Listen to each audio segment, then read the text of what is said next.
In the prayer group this afternoon, I discovered that I had the gift of prophecy.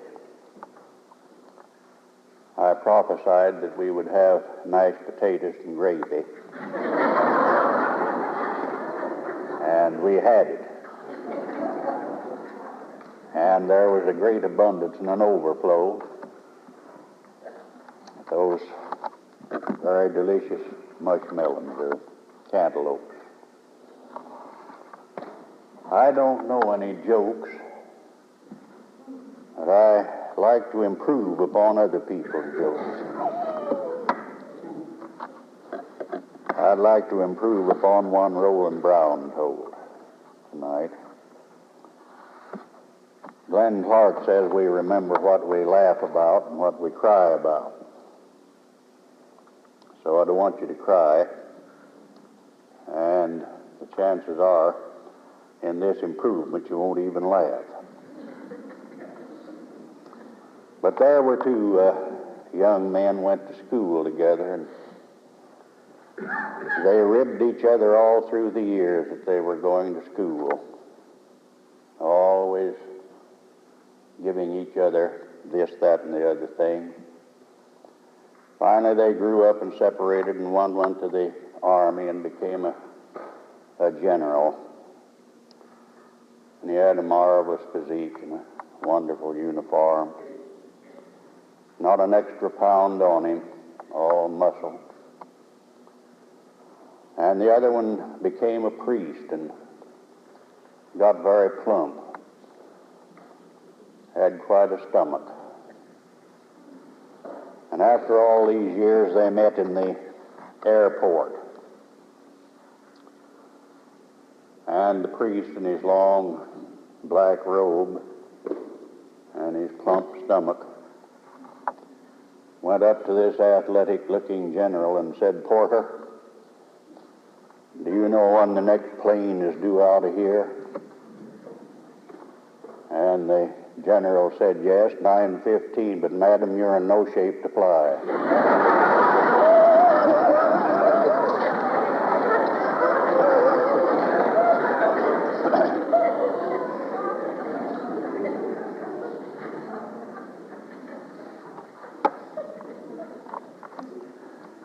I practice on you folks and church people the books that I write. If they go over, why, then I write them, and most of them don't go over.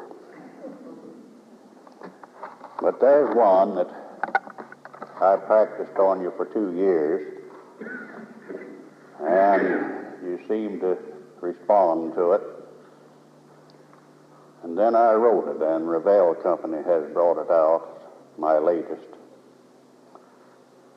They gave it the title, "You Can Find God."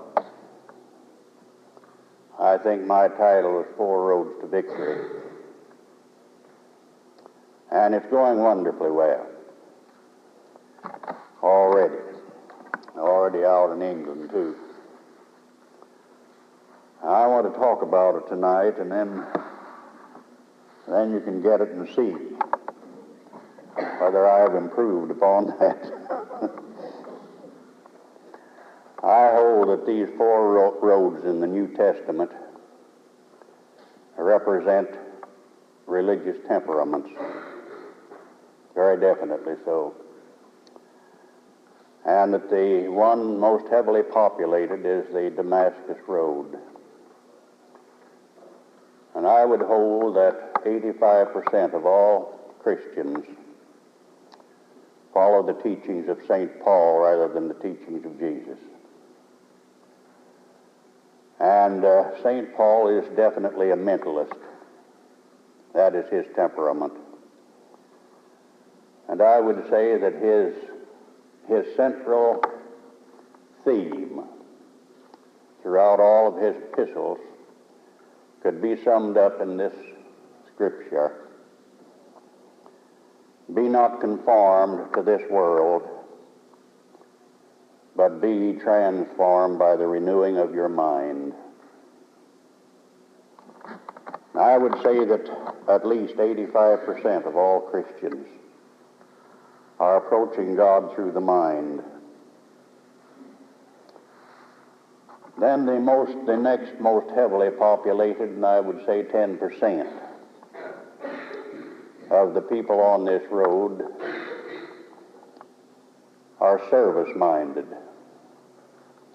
And this is the Samaritan road, the road of the Good Samaritan, the Jericho road. All these people have a temperament that believes in concern and actual help and service to humanity. They are action people. And the third road, the Emmaus road, I would say 3% of the religious people have this temperament. It's mystical, and not many are following this way.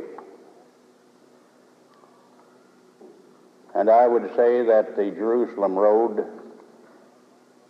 and the temperament of the Jerusalem road is populated by about 0.1%. This road leads from Gethsemane to Golgotha, and not many are on it. It's never crowded. Now, this mental temperament is very easily discerned in yourself. If you're a great reader of inspirational books, if you're a great reader of any kind of religious books, if you love to read the Bible,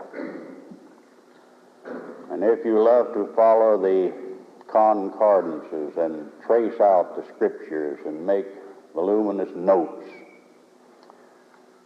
as you use pencils to underscore passages in what you read, you're very definitely possessed of the mental temperament that's leading you to God. You're following St. Paul, who undoubtedly had the greatest intellect of the time in which he lived. I doubt if any other man living at that time could have established the Christian religion all over the known world, at least the known East, then. I don't think Peter or any of the other apostles could have done it. But this man could go right into the hotbed of Greek philosophy. His mind outshone any of them. And he could go up on Mars Hill and tell those Greek philosophers and men of wisdom, on the way up I saw a sign. And the sign read, "To the unknown God." And then he said, "The God whom ye ignorantly worship, declare I him unto you," and they listened to him. And he spread the gospel of Christ, his Christ, all over Greece. If you attend lectures on religion, you're likely to have a mental temperament that's leading you to God. And if you take notebooks along and make copious notes in your notebook, jot it down, this is likely to be your temperament. Now, the mind has never been scratched. The great bulk of it lies underneath the surface. There's a little peak of it sticking up. As one of the descriptions has it, it's like a gigantic iceberg. And there's a little peak of it sticking up above the water, and the rest of it is way down underneath. There's everything down in that subconscious and collective unconscious that is in creation. It never acts, it reacts. All we have to do is to follow the laws of suggestion with deep desire, and this great mind that's underneath the surface will bring up into consciousness, the everyday consciousness, the thing that we're sending down. The trouble is we're always sending down the negative, and up comes the negative, until we finally get to the place we're so habituated to the negative, thinking and feeling and willing, that by and by we're incapable of acting in any other way except that. I've seen my sister a couple of times in the last few years, and she's a great worrier. If there isn't anything else to worry about, she'll manufacture something. Worries all the time. It's almost completely negative. And I sit and listen until I get negative. I can't protect myself. There's an endless stream of it going down. And I said, Ada, why don't you get positive? Get Norman Vincent Peale's book on positive thinking. She said, I don't believe in that.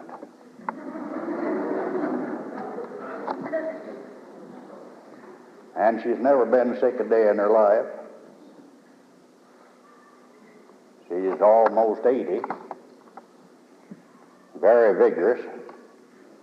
Some people literally thrive on negative thinking, while others are just tear it to pieces. Well, that mental road to God, be not conformed to this world, but be ye transformed by the renewing of your mind, in my opinion, is one of the greatest ways that those of us who have this temperament can lay hold upon to bring ourselves into an adequate spiritual experience. It will not be emotional, and it's not likely to be spectacular. It's likely to be very poised and very calm, and it's likely to be almost like a sponge soaking into the mind these great truths that we read in great books. I remember the first book I got a hold of when I had met up with Jesus in solitary confinement and had released in me a tremendous desire to, and hunger and thirst, to receive more. There were no books much available in that place, of course, and it was almost a miracle that I went into my cell one night and found the first volume of Dostoevsky's Crime and Punishment. I had had only a fifth grade education and could hardly read, and about the only things I'd ever read were pulp paper magazines, crime stories, and newspaper fiction, crime, things of that kind. And this was a great big book, and sometimes I could read only a paragraph of it in a whole evening. Sometimes I'd get over a page. And this man, this epileptic Russian, just simply thrilled me through and through. He fed my mind. And to this day, I actually believe that he was undoubtedly the greatest psychologist who has ever lived since the days of Jesus. And I wouldn't be surprised that next to an old life-termer that I knew in prison, that he was the greatest Christian who has ever lived since the days of Jesus. He was absolutely without any judgment at all. He knew all people, knew them for what they were, knew their frailties, their strengths, their potentialities, their possibilities. He knew all their weaknesses and had compassion for everybody. He didn't have any prejudices against those who were rich and those who were rulers, and he didn't have any condemnation for those who had failed in life. He was a living example of a great Christian. And I would read that, and I would just lie on my bunk and revel in it. It just soaked my mind in these tremendous thoughts of this poor, suffering, realistic Russian man who had suffered all his life with epilepsy. Someone said that St. Paul was an epileptic. I have made a kind of a study of epileptics and research in libraries. And it's very strange, very curious and odd how many great geniuses that the world has produced who have had this ailment, epilepsy. When I got through reading that book, I was just more hungry. I wanted to read and read and read and read. Well, there wasn't anything in the library, and what books were in there were sent in by friends and relatives to inmates. And the next one that was thrown into my cell, almost miraculously, I didn't know who did it, was the story of an African farm boy. And that just thrilled me. And then I got a hold of the Encyclopedia of British Literature, and I lived with those English poets. I could just feel the fog of the London streets as I would walk with them. My mind had been starved for years and years and years.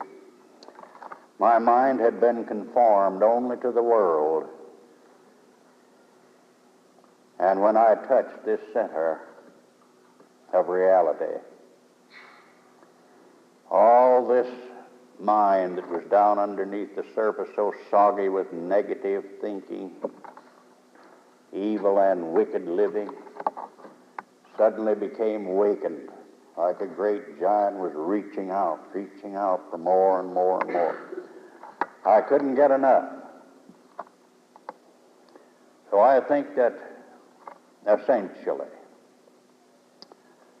I am a follower of the teachings of Paul about Jesus.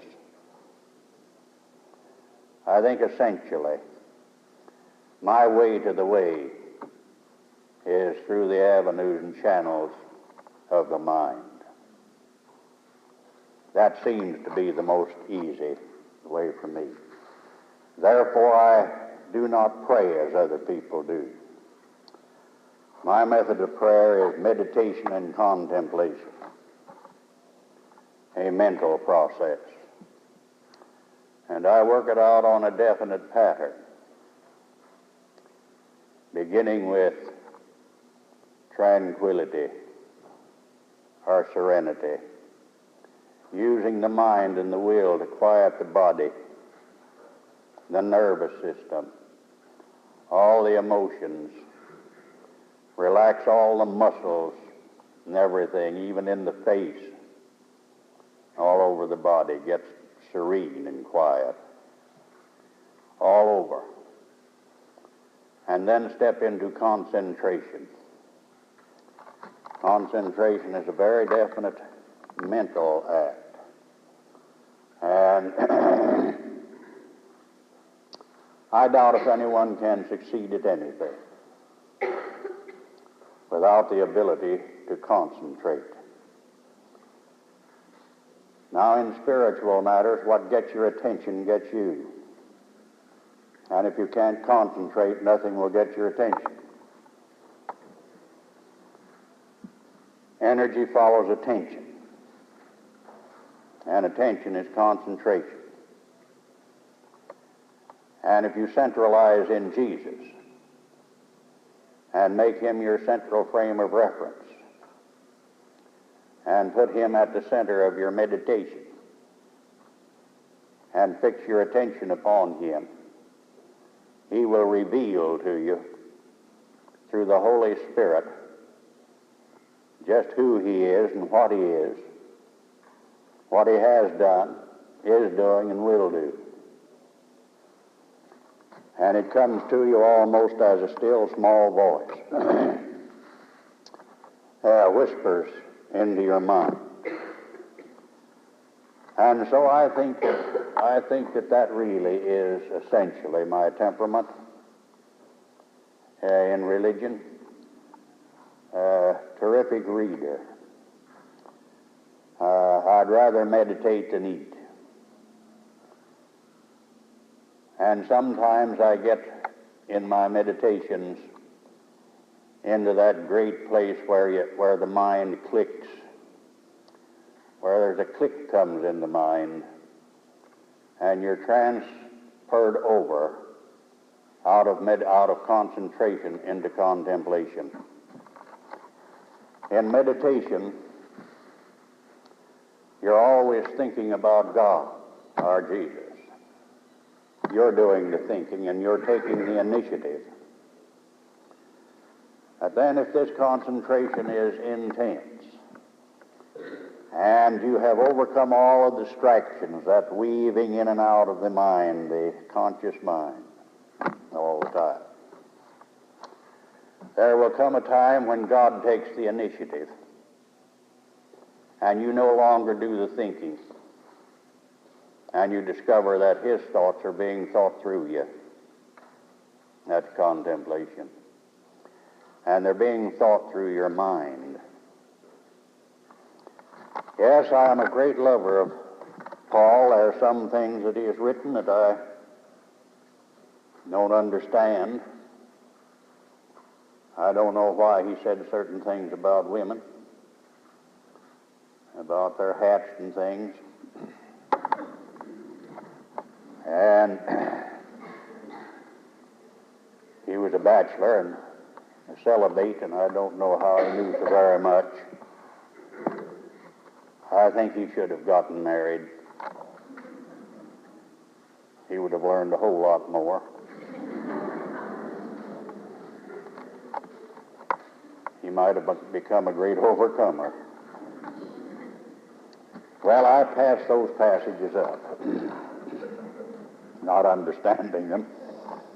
And I know that you learn an awful lot in marriage that you don't learn following a celibatic existence, bachelorhood. Any bachelors here, I would suggest you get married. It's a wonderful experience.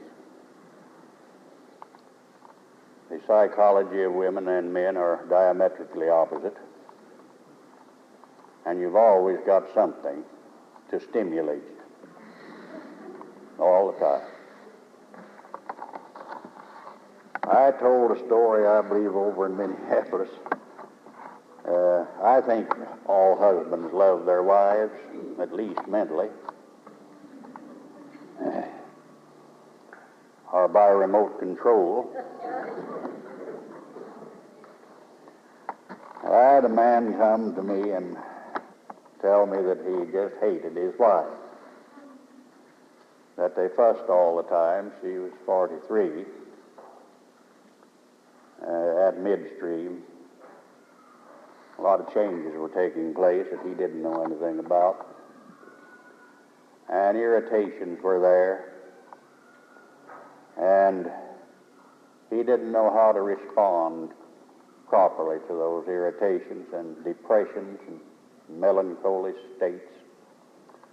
Instead, he just reacted against them.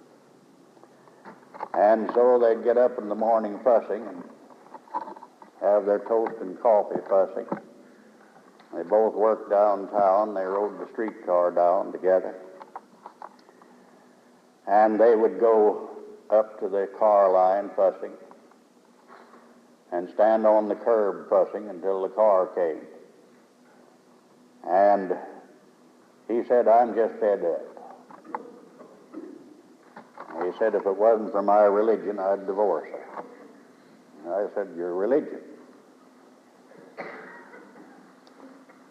I wouldn't think you had much religion if you're fussing all the time. Your attention ought to be fixed on God. No, he said, my church, I can't divorce her. And I said, you don't love her, huh? He said, no. He said, I've lost all love and all respect. And then I was inspired by the Spirit to give him a little parable. I said, now suppose you get up one morning and your wife is irritated and depressed, and her mind is confused, and she's all bewildered and everything, and you react negatively against her and you get started fussing. And you go on up to the car line fussing. And by the time you get up there, her mind is going around like a squirrel in a cage, and she doesn't know where she's at or where she's going. You've simply got her half crazy with your reactions. And the car looms up down the track, and in the meantime, in her great bewilderment and confusion of mind, she steps out off the curb in the path of a racing automobile, and you see it strike her. You try to call out, and you're paralyzed. Your throat is paralyzed, and you can't make a sound. You see it hit her and throw her 50 feet down the pavement. And finally, you come to yourself and you rush down there. The car stops and you rush down and you reach down and you pick her up. And she's still breathing. And you take her over to the curb, holding her in your arms, and practically all the bones in her body have been broken. And you're holding her in your arms, and she's looking up in your face. And there's a great peace on her face. Seemingly she's been shocked out of any possibility of feeling pain. There's a great peace and a great love in her eyes. And with her last breath, you holding her in your arms, she tells you how much she loves you. I said, now, do you think that you would love your wife under those circumstances? He said, for God's sake, that very thing almost happened one morning. And he was cured. He was cured, and from then on, he knew that he had to help his wife through a very difficult period, and he did it with love. And so there are many ways that we can use this great mind of ours, and we haven't even touched it yet. Spiritually speaking, we haven't even scratched the surface. Psychologically, we know very little about it. We know that it's a great body down there ready to receive our suggestions that we put down in there and to bring them back up to us and put them into manifestation through our conscious minds. Well, that's the mental way to God. And my chief way to pray is to meditate. In our prayer group, we were in silence for an hour. That's the first time I've seen it that long in a prayer group this afternoon. Oftentimes I can remain in silence for 2 hours or 3 hours without moving. Nothing coming into the mind at all except the initiative that God is taking and his thoughts pouring in and through. And oftentimes after that period of silence, I'm able to make notes on it and recapture a whole lot of what's been done in the mind, the subconscious, and through the subconscious, the conscious. We haven't begun to tap the resources of our mind. And all through the epistle, St. Paul is trying to tell us, don't let your mind be conformed to this world. Get it off the world. Let your attention be fixed on God. He used Christ. He was a Christ-centered man. For me to live is Christ, he said. I live, yet not I, but Christ liveth in me. He made him central. He always had his mind fixed on him. And he was always telling his disciples to keep your mind fixed on Christ and not on the torments and cares and trials and tribulations of the world. And then Christ will guide you and will renew your mind day by day and hour by hour. That's a temperament, a religious temperament. And those who have it will always be trying to approach God through the avenues and channels of their minds. Now this Emmaus road is just the opposite. This is the road of the heart, the mystic way. This is the road where two disciples were walking along, and the mystic presence of Jesus manifesting himself in the flesh, walked along with them, dropped in. They didn't know where he came from or how he got there. But he walked along with them and unfolded the Scriptures from beginning to end to them. And they thought he was a stranger because they only had psychic perception. They didn't have spiritual discernment until they got down to an inn.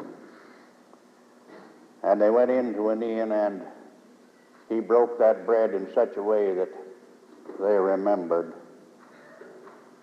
And their eyes were opened, and they discerned him as Jesus. Now, perception is psychic. We see things psychically. We perceive things psychically. But spiritual things are spiritually discerned. Two different types of action here.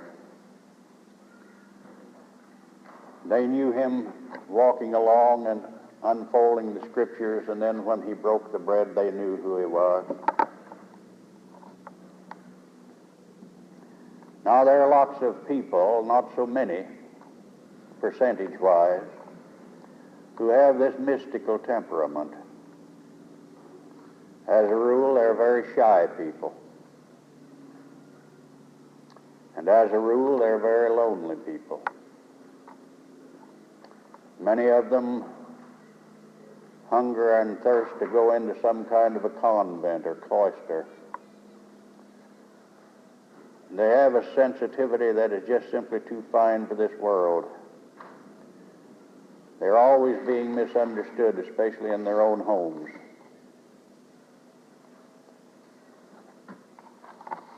They're antisocial. They can't fraternize easily with other people, even in church. But they have a tremendous insight into the mystical body and the mystical character of Christ. They live a very hard life here, always being misunderstood, many times mocked and laughed at. And many times they are blamed for everything that everybody else does. Ordinarily, if there's a large family and one of these are in the family, this one does all the work. And in the end, when all the rest of them leave, this one is left behind to take care of the old folks. Rarely ever get married. always taking the blame and always getting shunted around and pushed around.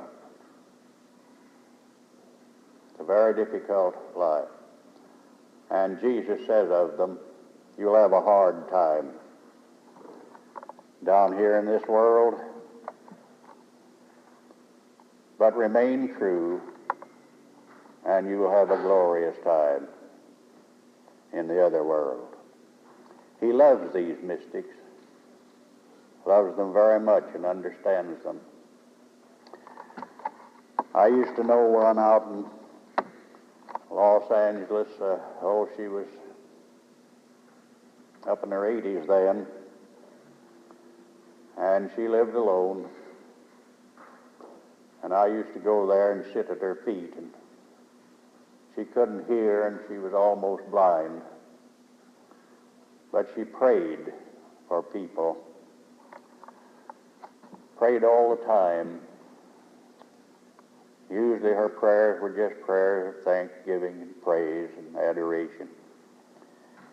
Someone would bring her a prayer project, and she would put that on her little shrine that she had, a little prayer shrine, and pray. And I used to go there and just sit and couldn't talk to her very well. Just sit and breathe in and soak in that beautiful spirit. It seemed to me that here was something utterly guileless. Here was something childlike. Here was a type of temperament that was familiar with Jesus without having familiarity. Not many traveling this road, but quite a lot.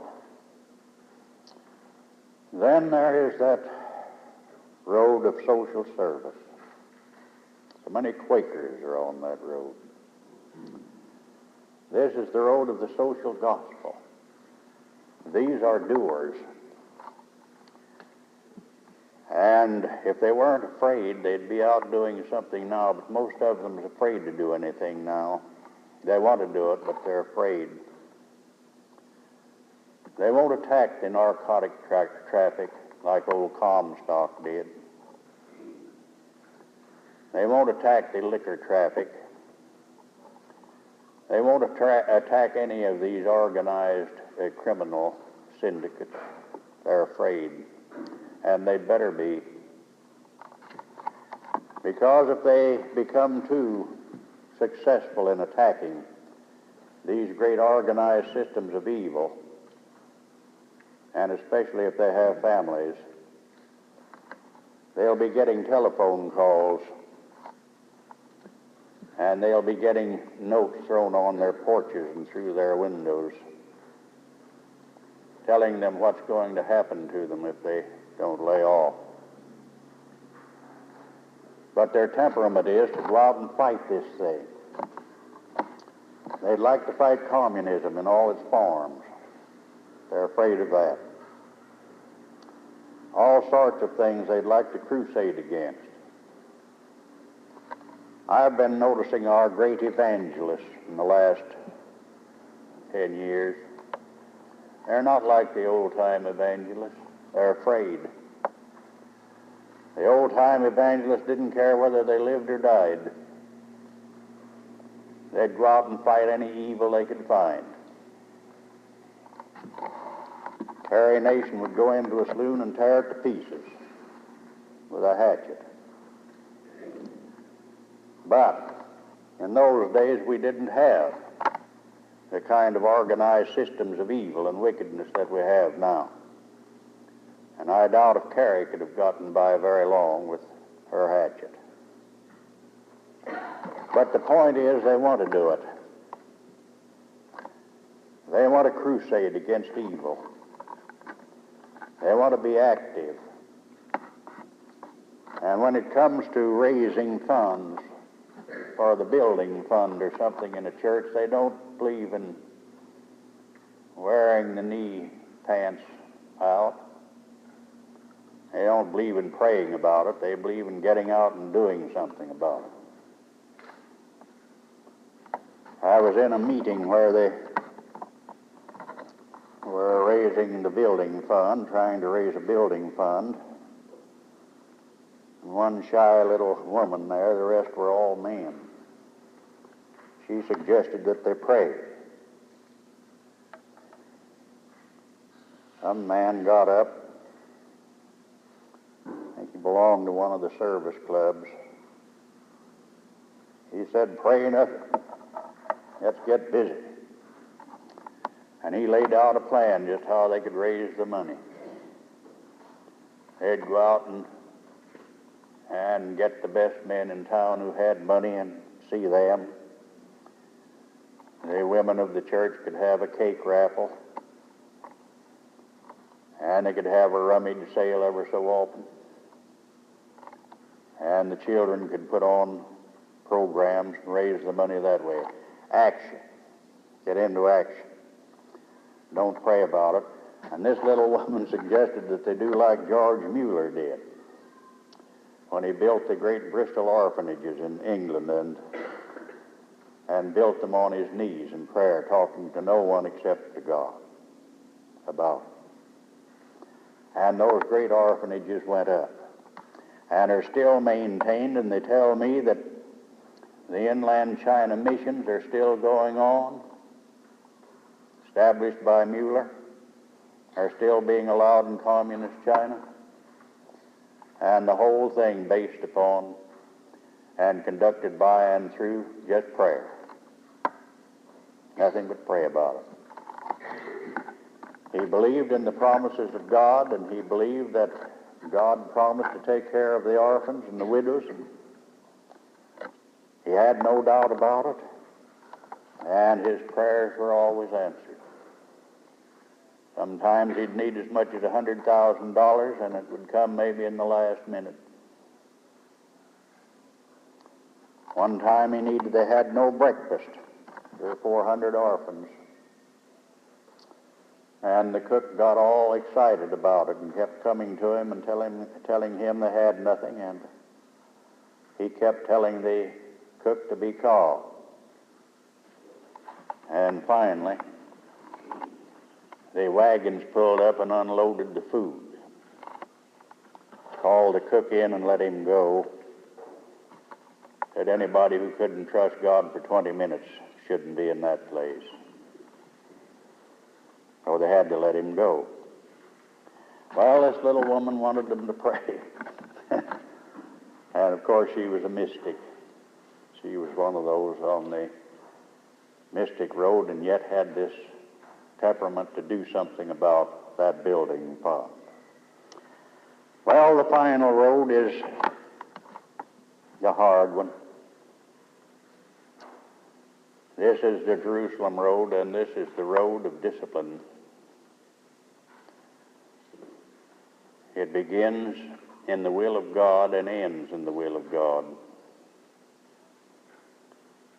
It starts in Gethsemane in a great spiritual crisis and in prayer, and winds up by his saying, "Not my will, but thine be done."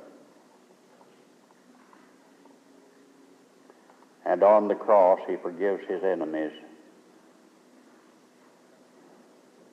And he tells us to take up our cross and follow him down this road.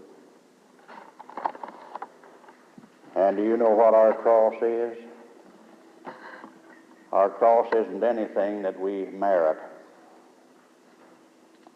Our cross is something that we do not merit. If we are persecuted for righteousness' sake, that's a cross. If we are being punished because of our conduct, misconduct, and behavior, that isn't a cross. We've got that coming to us. Anything that we have coming to us is no cross at all. It's the thing that we don't have coming to us, which is a cross. That's what he wants us to take up. Seek ye first the kingdom of God and his righteousness, and all these things will be added unto you, including persecution.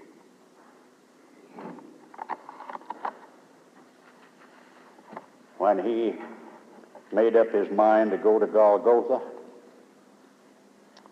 he might have said to God, on the cross, my commitment was to be crucified. That's what I told you. That's what I thought was coming, crucifixion. But he said this other stuff. I didn't have any idea was coming. I didn't know they were going to box me in the face. I didn't know they were going to curse me and spit on me. I didn't know they were going to stab me with a sword. I didn't know they were going to abuse me the way they abused me. My thought was that I was to go to crucifixion. And that seemed to be what I expected, and not this. But he didn't say anything of the kind. All those people who had done this to him, and he didn't merit any of it, he said, Father, forgive them, for they know not what they do. And I know this, if you get real close to Jesus, you're likely to take up this cross and come into misunderstanding and abuse and be reviled and have all manner of evil things said about you. You may be laughed at. You may be looked upon by your own family as a nuisance. Your own family might wish that they could get rid of you, that your righteousness embarrassed them. You might come under all sorts of crosses like this. Not necessarily, but the chances are, if you get close enough, these kind of crosses will be taken up. Then what are you going to do about it? You have to forgive these enemies. An enemy is not a person that hurts you because you hurt him. That isn't an enemy. That's just a natural thing. An enemy is one who hurts you because you haven't hurt him. I spent about 6 weeks under severe persecution. I had 4 walls around me and I couldn't get out. There was only one person in the whole institution who would even speak to me.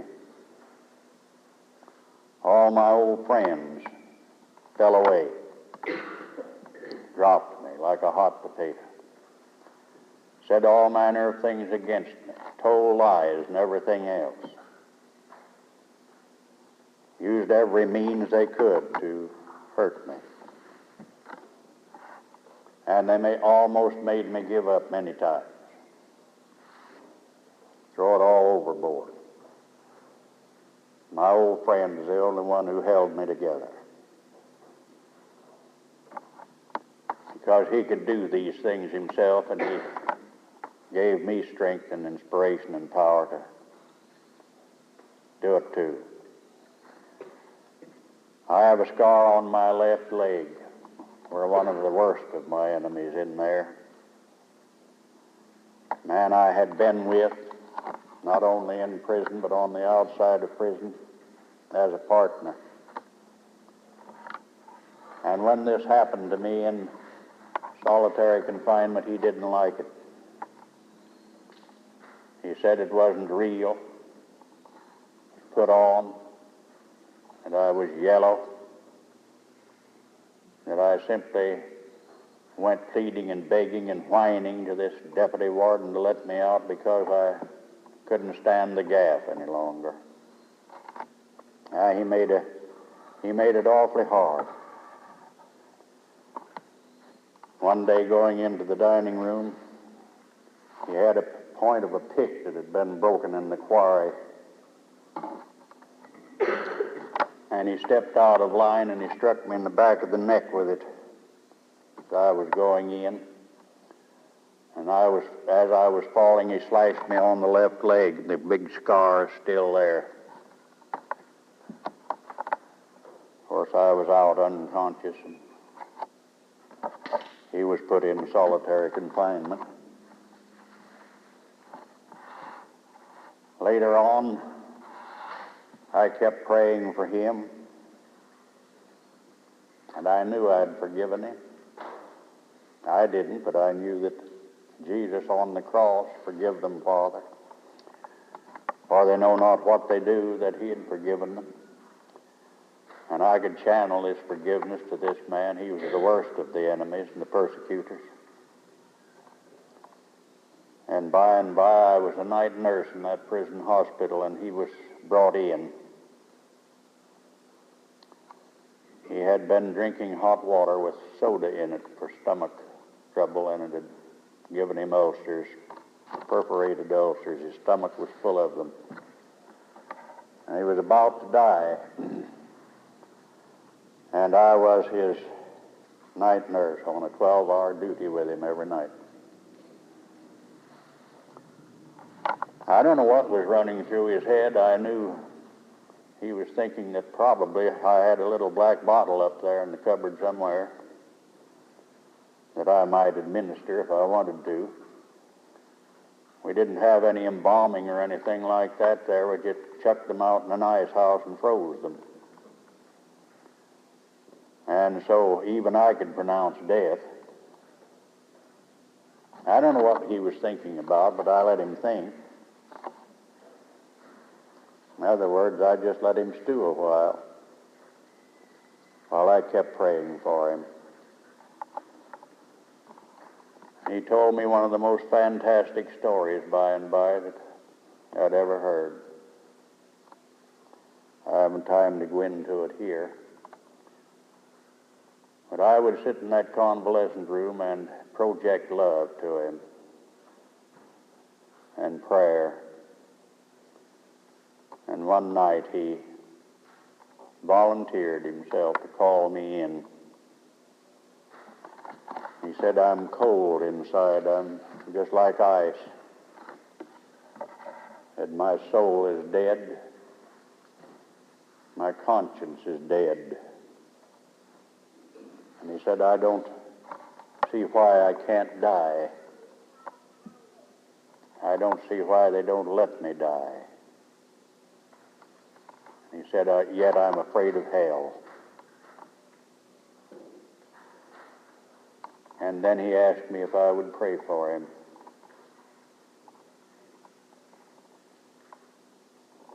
Well, as I told you, I didn't know how to pray. But he was in very bad shape, and the chances are he would have died if he just waited a little while, as his stomach was full of these perforated ulcers. And when he said that, I just scooped him up in my left arm. I was sitting on the edge of his bed, and I had my left foot up on the bed, and he was rather limp, and I put his forehead over on my knee, and I put my hand under on his stomach, and I just said to God, "I don't know anything more to do. I know I've forgiven him for everything he's done against me. I know Jesus has forgiven him through me. I have no doubt of that. The man has asked me to pray, and I don't know how to pray. All I know how to do is meditate." I said, "He's asked for prayer, and he says he's cold inside, and he said his soul is dead and his conscience is dead. And I know he's very sick. Ask for it, I would greatly appreciate it and be thankful and grateful if you'd do something for it." And it seemed as though his head rolled over. I thought he had passed out. had rolled over on my knee, and I let him down on the bed, and he was alive, and he was sound asleep. And the boys on the day shift told me that he didn't wake up until 10 o'clock the next morning. And when he woke up, all of his ulcers were gone. And they told me after I left there, I corresponded with the warden's secretary for quite a long while he stayed while he was in there. And he told me that he became one of the greatest influences for good of any man in the prison. That those young fellows that he had led to the devil, he was now leading to Christ. And he did that until he went out. Oh, it's a matter of following your temperament, and some people have a universal temperament. I've met several in the last 10 or 15 years who have all these temperaments. And even if you can't discern any religious temperament in yourself, you can always follow Jesus and walk in love by faith. Well, let us pray.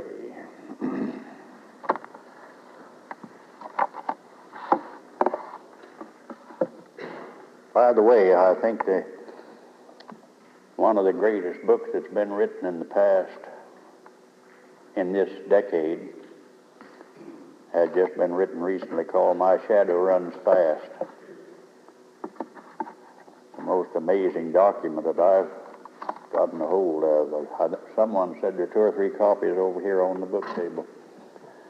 My Shadow Runs Fast, what this man achieved by absolute surrender to the Lord Jesus is just simply astounding and amazing.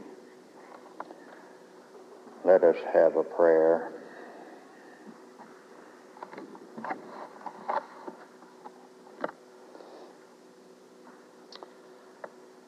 It is very heavenly to find ourselves.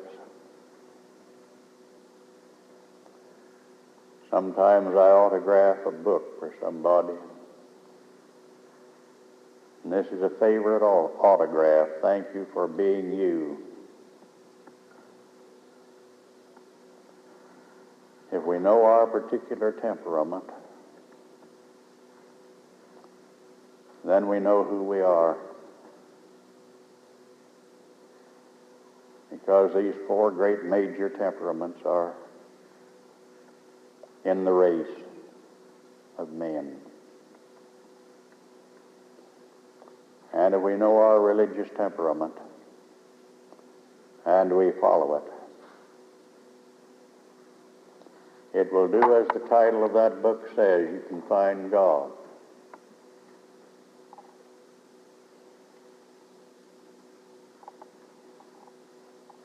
And if we can't find our own predominant temperament, and if these temperaments are mixed up in us, we don't need to worry. We can always follow the way itself. And the way itself is Jesus, who said, I am the way, the truth, and the life. And following him is following the love way by faith, walking in love by faith. So in any way we look at it, we can't miss if we're really in earnest. So we thank him for each and every one of us, that he's made us individuals, no 2 alike, and yet in certain respects all one and all alike in him. And we give him thanks for every open door and every opportunity and every chance, asking it always in his name and in his grace. Amen.